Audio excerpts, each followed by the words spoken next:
Assalamualaikum warahmatullahi wabarakatuh. Perkenalkan, saya Muhammad Sofiri dengan NIM K1112236.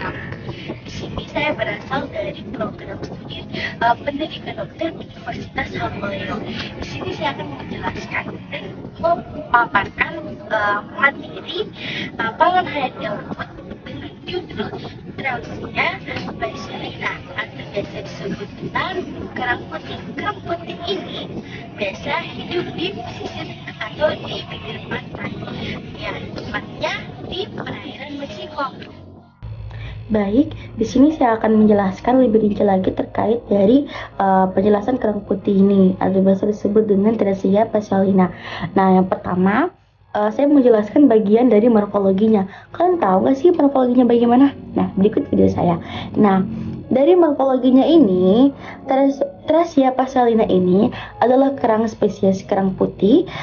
Kerang ini memiliki cangkang bulat telur berbentuk lonjong, melintang, sama sisi, tapi tidak seimbang.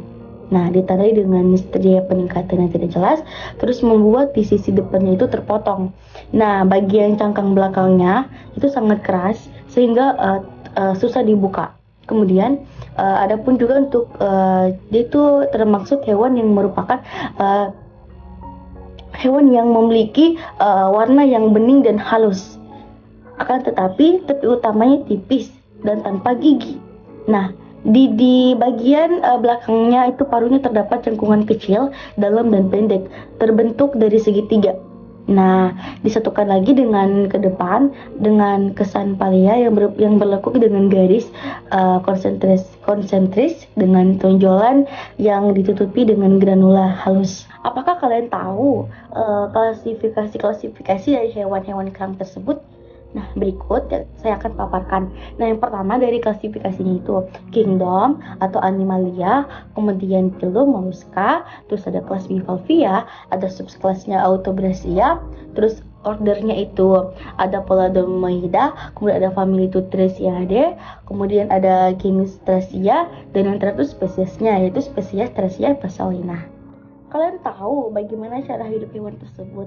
Nah, hewan tersebut itu hidup di 20 meter dari permukaan air. Hewan ini adalah hewan paling ditemukan di Laguna Dangkal dan rataan terumbu. Nah, mereka ini hidup di pecahan-pecahan terumbu-terumbu karang yang hancur begitu.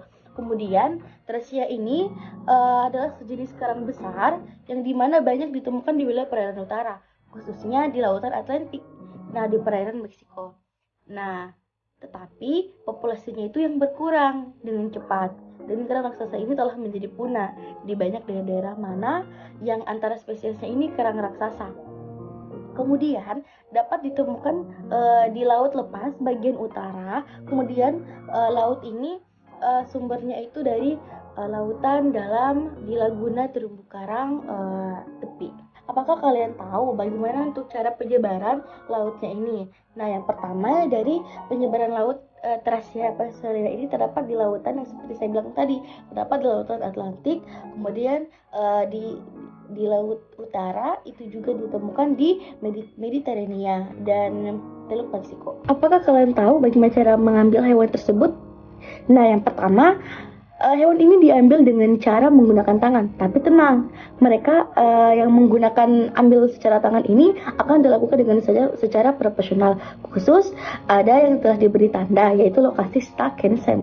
Nah, selain konservasi, dilakukan juga secara global melalui konservasi perdagangan global bagi jenis tumbuhan dan binatang liar yang terancam punah atau biasa disebut dengan CITES. Dengan memasukkan dalam daftar hadir, biasanya pemanfaatan kimia ini berkelanjutan dikenal dengan produk-produk tradisional. Nah, bisa dijadikan seperti basisasi. Tradisisasi ini melekat sebagian upaya lokal bersama untuk menekan pemanfaatan kimia secara besar-besaran. Sangat banyak manfaat ketika kita mengkonsumsi atau mengolah kembali dari kerang-kerang yang telah kita tangkap ataupun telah yang mati begitu. Contohnya kita bisa menjadikan hiasan rumah, kemudian bahan-bahan koleksi-koleksi disimpan ke museum, bahkan masih banyak lagi manfaat-manfaat yang telah ketika kita olah. Mungkin kalangan masyarakat bertanya, apa sih manfaat dari konsumsi kerang putih tersebut? Pastinya ada guys.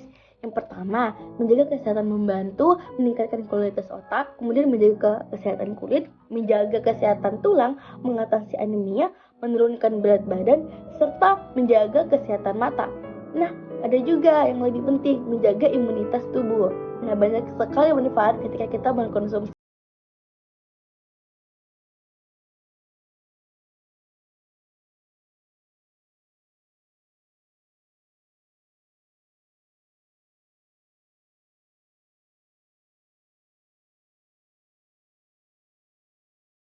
kandungan gizi dalam kerang putih tersebut. Mungkin ada yang bertanya, ada nggak sih kandungan unsur penting ketika kita mengkonsumsi kerang putih tersebut? Jawabannya pasti ada guys. Yang pertama, kita mendapatkan vitamin E, kemudian ada vitamin B12, kemudian ada vitamin B6, kita juga dapat lemak omega 3, omega 6, bahkan fosfor dalam tubuh, dan serta vitamin A.